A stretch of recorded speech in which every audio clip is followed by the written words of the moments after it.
You searched for best running shoes once. Now every website you visit is haunted by sneaker ads. Coincidence? Not even close. Here's something that took me way too long to understand. When a company offers you something for free, that company still needs to make money. They have employees, they have servers, they have investors who want returns. So if you're not paying them, someone else is. And what that someone else is paying for is you. This is the foundation of how the modern internet works. And once you see it, you can't unsee it. Let's start with the phrase you've probably heard before. If you're not paying for the product, you are the product. It sounds dramatic, almost paranoid, but it's actually just describing a business model, a very profitable business model. Think about social media. Facebook, Instagram, TikTok.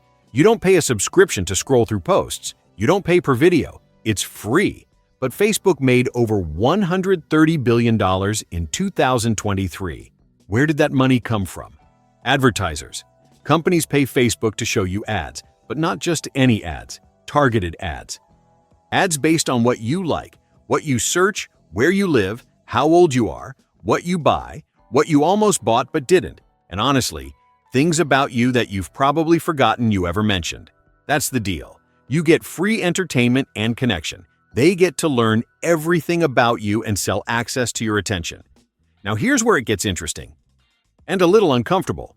The data being collected isn't just, this person likes cats. It's detailed, it's specific, it's constant. Your phone knows where you sleep, it knows where you work, it knows the route you take between them, it knows when you deviate from that route. Apps track how long you look at certain posts. They know if you paused on an ad, even if you didn't click. They know what time you usually open the app, what mood correlates with your browsing patterns, and what kinds of content keep you scrolling. And it's not just social media. Your grocery store loyalty card tracks every purchase you make.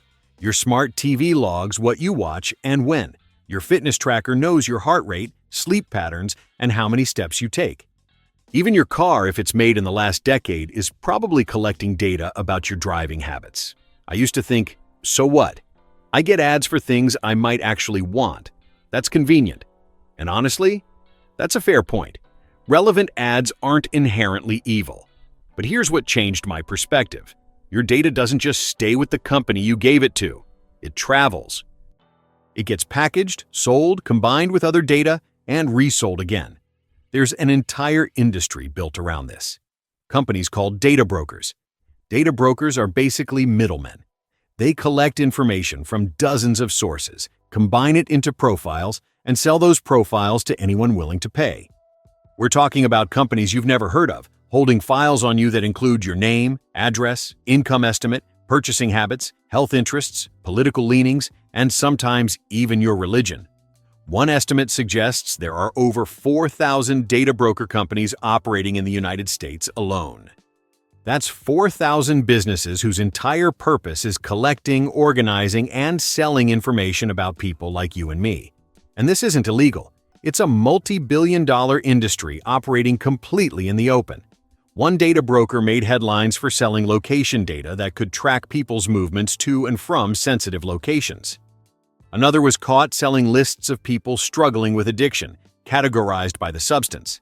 A third offered lists of people with specific medical conditions to anyone who wanted to buy them. These aren't hypotheticals. These are documented cases. So, what does this have to do with your finances? More than you might think. Let's talk about pricing. Ever notice that the same flight costs different amounts on different devices? Or that an online store seems to have different prices depending on when you visit? This is called dynamic pricing, and your data helps companies decide what to charge you. If an algorithm determines you're likely to pay more based on your location, browsing history, or device, you might see a higher price. This isn't a conspiracy theory. It's a pricing strategy that companies openly use. Some retailers have admitted to showing different prices based on whether you're browsing from an affluent zip code. Your data also affects what financial products you're offered. Credit card companies, lenders, and insurance providers use massive amounts of data to decide what rates to give you. Some of this is regulated, like your credit score, but a lot of it isn't. Your digital footprint, including things like your social media activity and online shopping patterns, can influence what offers you see and what terms you're given. There was a study that found people who used certain browsers were quoted different car insurance rates. Same person, same car, same driving history. Different browser, different price. Now let's talk about the actual dollars involved. The average American's data is worth somewhere between $0 and $1,000 per year to advertisers, depending on who's measuring and what data we're talking about. That might not sound like much. But multiply it by 330 million Americans, and you start to understand why companies like Google and Meta are worth hundreds of billions of dollars. Here's a number that stuck with me. Facebook makes roughly $50 per year from each user in the United States and Canada. That's the average value of your attention and data to their advertising business. For $50 a year, they get to know you better than some of your friends do. And that $50? That's just what Facebook makes directly. It doesn't account for all the downstream value created when that data gets shared, sold, or used to inform other business decisions. Google is even more valuable.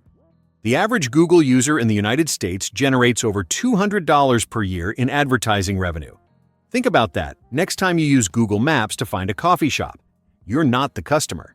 The coffee shop paying for ads is the customer. You're what's being sold. So what can you actually do about this? Because knowing the problem exists doesn't fix it. First, understand that opting out completely is nearly impossible unless you want to live off the grid. The goal isn't perfection. The goal is making informed choices about what trade-offs you're comfortable with. Here are some practical steps. Check your privacy settings on every platform you use. Most social media apps bury these settings deep in menus, but they exist. You can usually limit ad tracking, turn off location history, and control what data gets shared with third parties. It takes about 10 minutes per app, and it's worth doing once a year. Use your phone's built-in privacy features. Both iPhones and Android phones now let you see which apps are tracking you and give you options to limit that. Apple's Ask App Not to Track feature alone caused Facebook to lose an estimated $10 billion in advertising revenue when it launched.